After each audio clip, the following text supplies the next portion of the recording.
Hi all, welcome to competitive cracker. ഞാൻ Akhila ബിബേൻ. Set എക്സാമിന്റെ result വന്നു അല്ലേ? കുറേ അധികം ആളുകൾക്ക് ഭയങ്കര വിഷമങ്ങളിലൂടെ കടന്നു പോകുന്ന ഒരു സമയമാണ്. കാരണം 1 മാർക്കിനും 2 മാർക്കിനും സെറ്റ് എക്സാമിന് ക്ലിയർ ചെയ്യാൻ പറ്റാതിരിക്കുക എന്ന് പറയുന്നത് എത്ര വിഷമമുള്ള കാര്യമാണ് അല്ലേ? തീർച്ചയായിട്ടും നമുക്കത് മനസ്സിലാക്കാവുന്ന കാര്യമേ ഉള്ളൂ. അപ്പോൾ അത്രമെത്ര നിരാശപ്പെടേണ്ട ഒരു ആവശ്യമൊന്നുമില്ല കുട്ടികളെ. എത്രയോ റാങ്കിലോട്ട് നിങ്ങൾക്ക് എത്താം, അല്ലെങ്കിൽ എത്രയോ മാർക്കിലോട്ട് നിങ്ങൾക്ക് എത്താമെങ്കിൽ ആ 1 മാർക്കോ 2 മാർക്കോ ഒരു പ്രാവശ്യം കൂടി ഒന്ന് ട്രൈ ചെയ്യൂടെ? തീർച്ചയായിട്ടും ട്രൈ ചെയ്യണം. നമ്മളല്ലാതെ ഒരു പ്രാവശ്യം പരാജയപ്പെട്ടല്ലോ എന്ന് വിചാരിച്ച് നമ്മൾ ആ ഉദ്യമത്തിൽ നിന്ന് മാറുകയല്ല വേണ്ടത്. ഒന്നില്ലെങ്കിലും സെറ്റ് എക്സാം എന്ന് പറയുന്നത് ഒരിക്കലും ഒരു പ്രാവശ്യം കൊണ്ടോ അല്ലെങ്കിൽ 2 പ്രാവശ്യം കൊണ്ടോ നേടിയെടുക്കാൻ കഴിയുന്ന ഒരു എക്സാം ഒന്നുമല്ല.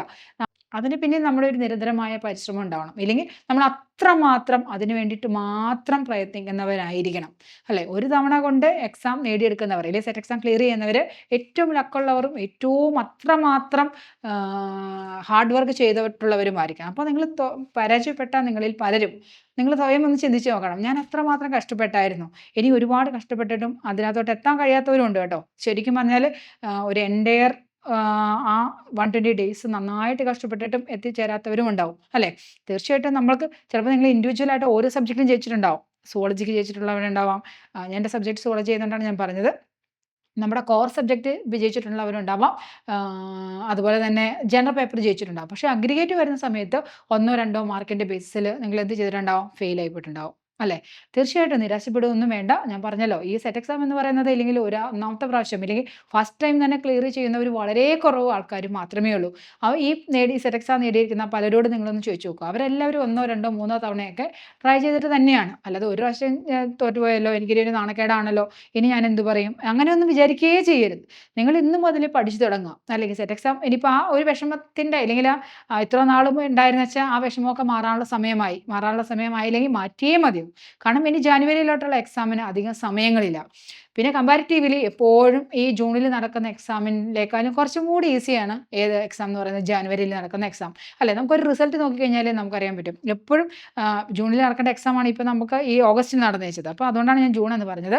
അപ്പോൾ ജൂണിൽ നടക്കുന്ന എക്സാമിന് എപ്പോഴും മാർക്ക് എപ്പോഴും വിജയ ശതമാനം എപ്പോഴും കുറവായിരിക്കും ടോട്ടലി. അപ്പോൾ നമുക്ക് നിങ്ങളുടെ ഒരു നിരാശയൊക്കെ നമുക്ക് മാറാൻ വേണ്ടിയിട്ട് നമുക്ക് ഒരു ഓവറോൾ നമ്മുടെ ഒരു വിജയ ശതമാനം എങ്ങനെയുണ്ട്, ഇതിൽ എത്ര കുട്ടികളൊക്കെ എക്സാം പാസ്സായി എന്ന് നമുക്കൊന്ന് നോക്കിയാലോ? ഈ ഒരു റിസൾട്ട് കാണുമ്പോൾ നിങ്ങൾക്ക് പലർക്കും ഒരു ആശ്വാസം കിട്ടിയേക്കും അല്ലേ? നോക്കിക്കേ, ബോട്ടണി എനിക്ക് തോന്നുന്നു എവിടെ എന്നല്ല, പൊതുവെ ഏറ്റവും കുറച്ച് ആളുകൾ പാസ്സായിട്ടുള്ള ഒരു സബ്ജക്റ്റ് ആയിരുന്നു. അതായത് കേരളത്തിൽ എത്രയോ കുട്ടികൾ എക്സാം എഴുതിയിട്ടുണ്ടാവും, സെറ്റ് ബോട്ടണി എഴുതി എത്രയോ കുട്ടികളുണ്ടാവും, എത്ര പേര് അപ്പയർ ചെയ്തിട്ടുണ്ടാവും. അവിടെ ആകെ പാസ്സായത് 20 പേര് മാത്രമേ ഉള്ളൂ. അപ്പോൾ ഞാനൊന്ന് ഫെയിലായി പോയെന്ന് വിചാരിച്ച് നിങ്ങൾ നിരാശപ്പെടുത്തേണ്ട ആവശ്യമുണ്ടോ? ഇല്ല. അത്രമേൽ ടഫായിട്ടുള്ള ഒരു എക്സാം ആയിരുന്നു ബോട്ടണിയുടെ എക്സാം എന്ന് പറയുന്നത് അല്ലേ? അപ്പോൾ തീർച്ചയായിട്ടും നിങ്ങളെ സംബന്ധിച്ച് ഇനി വരുന്ന എക്സാം എന്ന് പറയുന്നത് എങ്ങനെയായിരിക്കും? തീർച്ചയായിട്ടും ഈസിയുള്ള എക്സാം ആയിരിക്കും. എപ്പോഴും അങ്ങനെയാണ്. എല്ലാ പ്രാവശ്യവും സെറ്റ് എക്സാം എന്ന് പറയുന്നത് ഏറ്റവും ടഫസ്റ്റ് ആയിട്ട് ഒരിക്കലും തരാറില്ല അല്ലേ? അതിന് എപ്പോഴും ഒരു വശം ഈസി ആണെങ്കിൽ ഒരു വശം ടഫ്, പിന്നെ ഒരു വശം ഈസി ആണെങ്കിൽ ഒരു വശം. ഈ പ്രാവശ്യം ടഫ് ആയതുകൊണ്ട് ഇനി വരുന്ന എക്സാം എങ്ങനെയായിരിക്കും? തീർച്ചയായിട്ടും ഈസി ആയിരിക്കും. മാത്രമല്ല, നിങ്ങളിപ്പോൾ ഓൾറെഡി ഒന്ന് പഠിച്ചു വെച്ചിട്ടുണ്ട്.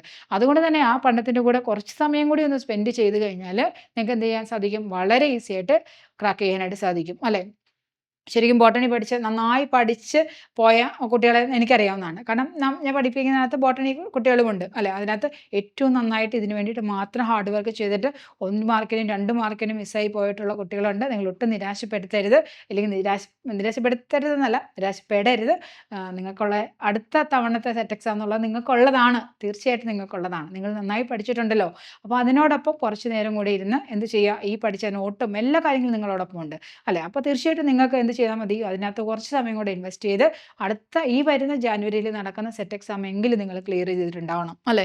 അപ്പോൾ കെമിസ്ട്രിക്ക് കേരളത്തിലാകെ ഏറ്റവും കൂടുതൽ കുട്ടികൾ എഴുതിയിട്ടുണ്ടായിരുന്നാലും കെമിസ്ട്രിയും അതുപോലെ തന്നെ ഇംഗ്ലീഷുമാണ് ഏറ്റവും കൂടുതൽ സെറ്റ് എക്സാമിന് അപ്ലൈ ചെയ്തിട്ടുണ്ടായിരുന്ന വെച്ചാൽ കുട്ടികളുടെ എണ്ണം എന്ന് പറയുന്നത്. അതിൽ ഏറ്റവും കൂടുതൽ കുട്ടികൾ പാസ്സായിട്ടുള്ളത് ഇംഗ്ലീഷിനാണ്, 684 അപ്പോൾ അത്രമാത്രം കുട്ടികളും ഉണ്ടായിരുന്നു. കമ്പാരിറ്റീവ്ലി കഴിഞ്ഞ പ്രാവശ്യത്തെക്കാൾ അപേക്ഷിച്ച് ഈ പ്രാവശ്യം സെറ്റ് ഇംഗ്ലീഷ് എന്ന് പറയുന്നത് കുറച്ചും കൂടെ ഈസി ആയിരുന്നു അല്ലേ? അതുകൊണ്ട് തന്നെ വിജയ ശതമാനവും ഏറ്റവും ഹയസ്റ്റ് ആണ്. അല്ലാതെ ഏറ്റവും കുറച്ച് വിജയ ശതമാനം വന്നത് തീർച്ചയായിട്ടും ഏത് തന്നെയാണ്? ബോട്ടണി തന്നെയാണ്. 20 പേരെ അവിടെ വന്നിട്ടുള്ളൂ. ഇനി സുവോളജി നോക്കിക്കേ. സുവോളജിയിൽ ആകെ കേരളത്തിൽ ഇത്രയും കുട്ടികൾ എഴുതിയതിനകത്ത് ആകെ വിജയിച്ച കുട്ടികൾ എന്ന് പറയുന്നത് 71 പേരാണ്.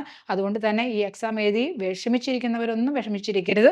അതുപോലെ കെമിസ്ട്രി അത്യാവശ്യം മോശമില്ലാത്ത റിസൾട്ട് ഉണ്ട്, 224.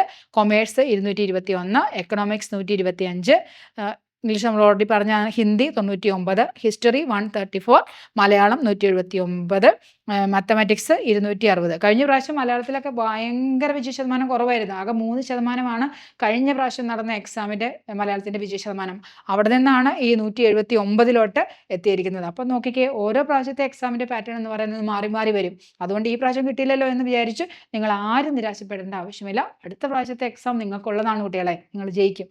അതുകൊണ്ട് ഇപ്പോഴേ മുതൽ എന്ത് ചെയ്തോളുക, പഠിച്ചു തുടങ്ങുക. അതുപോലെ ബോട്ടണി, സുവോളജി ഞാൻ എടുക്കുന്ന സബ്ജക്റ്റ് ആയതുകൊണ്ടാണ് ഞാൻ എടുത്തു പറയാൻ കാരണം.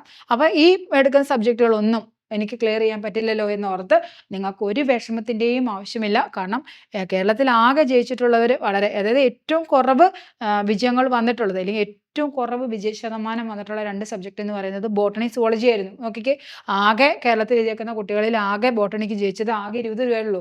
ആ 20 പേര് ഭയങ്കര ലക്കായിട്ട് ജയിച്ചവരാണ് കേട്ടോ. തീർച്ചയായിട്ടും വെറും ലക്ക് മാത്രമല്ല, ഹാർഡ് വർക്കിംഗ് ഉണ്ട് അതിൻ്റെ പിന്നിൽ തീർച്ചയായിട്ടും. അതായത് ലക്ക് ഫാക്ടർ എന്ന് പറയുന്നത്, ലക്ക് എന്ന് പറയുന്ന ഒറ്റ ഫാക്ടർ കൊണ്ട് ഒരിക്കലും ആരും ഒരു വിജയങ്ങളും പാസ്സായിട്ടുണ്ടാവില്ല. തീർച്ചയായിട്ടും ഹാർഡ് വർക്കിങ്ങും ഉണ്ടാവും. എന്നാലും ആ 20 പേരെ ഞാൻ ഒരുപാട് അപ്രീഷിയേറ്റ് ചെയ്യുകയാണ് കേട്ടോ. ആ 20 പേരിൽ ഒരാളാകാൻ നിങ്ങൾക്ക് സാധിച്ചില്ലേ. അതുപോലെ സുവോളജിയും ബോട്ടണിയാണെങ്കിൽ കഴിഞ്ഞ പ്രാവശ്യം ഏറ്റവും കൂടുതൽ റിസൾട്ട് ഉണ്ടായിരുന്ന വെച്ചാൽ സബ്ജക്റ്റുകളായിരുന്നു. LBSൻ്റെ പരീക്ഷയിൽ കഴിഞ്ഞ പ്രാവശ്യം എനിക്ക് തോന്നുന്നു ബോട്ടണി, സുവോളജിയുമായിരുന്നു ഏറ്റവും ഹയസ്റ്റ് റാങ്കിൽ. ഏറ്റവും വിജയ ശതമാനം കൂടിയത് കഴിഞ്ഞ പ്രാവശ്യം ബോട്ടണി, സുവോളജി ആയിരുന്നു. പക്ഷേ ഈ പ്രാവശ്യം നോക്കിയാൽ ഈ പ്രാവശ്യത്തെ എക്സാമിന് വിജയ ശതമാനം ഏറ്റവും കുറഞ്ഞ 2 സബ്ജക്റ്റുകളായിരുന്നു. ഏതെല്ലാം? Botany, zoology. അപ്പോൾ തീർച്ചയായിട്ടും ജാനുവരിയിൽ നടക്കുന്ന എക്സാമിന് ഈ പാറ്റേൺ ഒന്ന് മാറി വരും. തീർച്ചയായിട്ടും എന്ത് ചേഞ്ച് ചെയ്യും? ഈ നടന്ന ഈ എക്സാമിൻ്റെ റിസൾട്ടുകളെല്ലാം നേരെ റിവേഴ്സ് ആകാനായിട്ട് അധികം സമയമില്ല അല്ലേ. അതുകൊണ്ട് തന്നെ നിരാശപ്പെടുകയൊന്നും വേണ്ട. ഇനിയുള്ള ദിവസങ്ങൾ എന്ത് ചെയ്താൽ മതി? നന്നായിട്ട് പഠിച്ചാൽ മതി. അപ്പോൾ ഈ പഠിച്ചു തുടങ്ങിയവർ ഇത് നമ്മുടെ കോമ്പറ്റേറ്റീവ് ക്രാക്കറിൽ നിന്ന് ഈ സെറ്റ് ജൂലൈയിൽ എഴുതി എക്സാമിന് റിസൾട്ട് നേടി.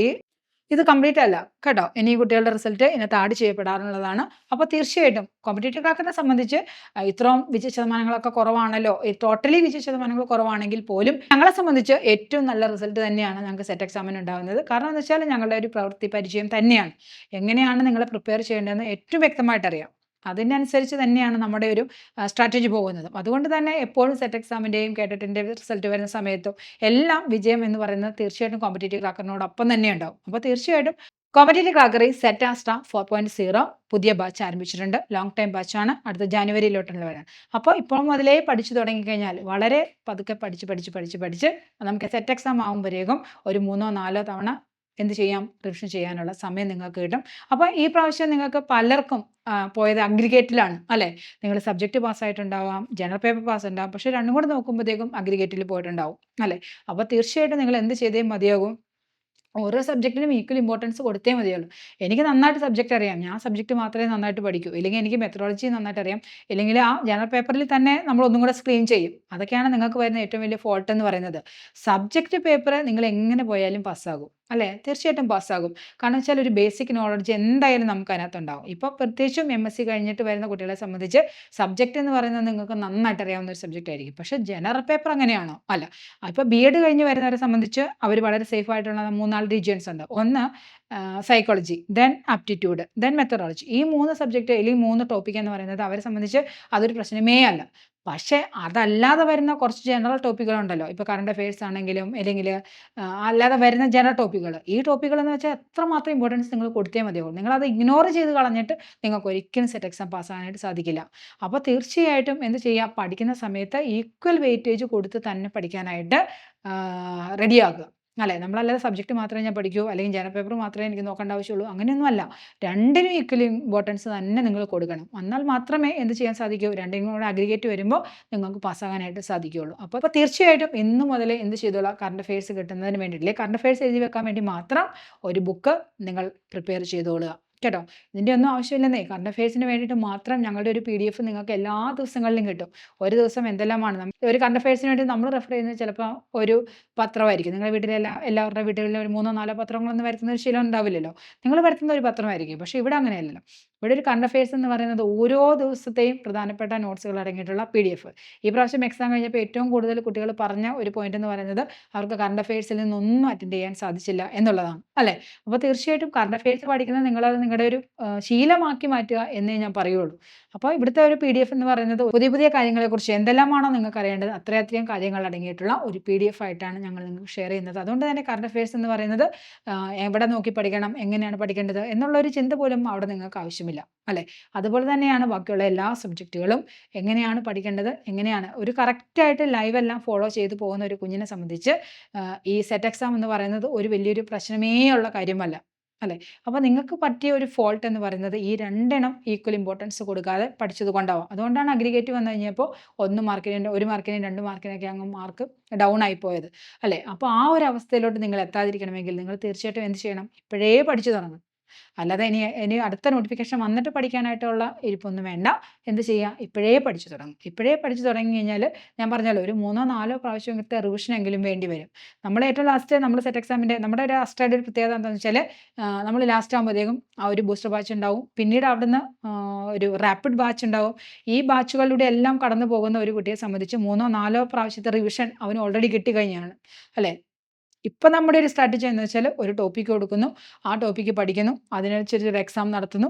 അങ്ങനെ നമ്മളൊരു ടൈം ടേബിൾ അനുസരിച്ച് ഒരു 120 ഡേയ്സ് കൊണ്ട് നമ്മൾ എന്ത് ചെയ്യും? ഈ പറഞ്ഞ എൻ്റയർ പോർഷൻസും തീരും.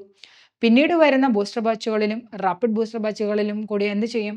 ഈ പറഞ്ഞ ഇത്രയും പോർഷൻസ് 1 2 3 തവണ എന്തിൽ കയറിപ്പോകും? റിവിഷനിലൂടെ കയറിപ്പോകും.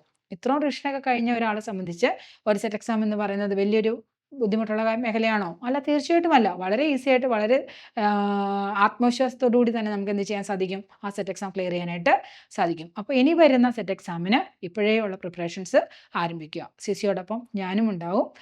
അപ്പോൾ തീർച്ചയായിട്ടും ജോയിൻ ചെയ്യുക. അപ്പോൾ സെറ്റിൻ്റെ പുതിയ ബാച്ചിലോട്ട് എല്ലാവർക്കും സ്വാഗതം. കൂടുതൽ വിവരങ്ങൾ അറിയാൻ വേണ്ടിയിട്ട് താഴെ കാണുന്ന നമ്പറിൽ കോൺടാക്റ്റ് ചെയ്യാം. അതിനോടൊപ്പം സിസിയുടെ ലേണിംഗ് ആപ്പ് ഡൗൺലോഡ് ചെയ്യുന്ന കാര്യം മറന്നു പോകരുത്. പുതിയൊരു വീഡിയോയുമായിട്ട് കാണാം. Thank you.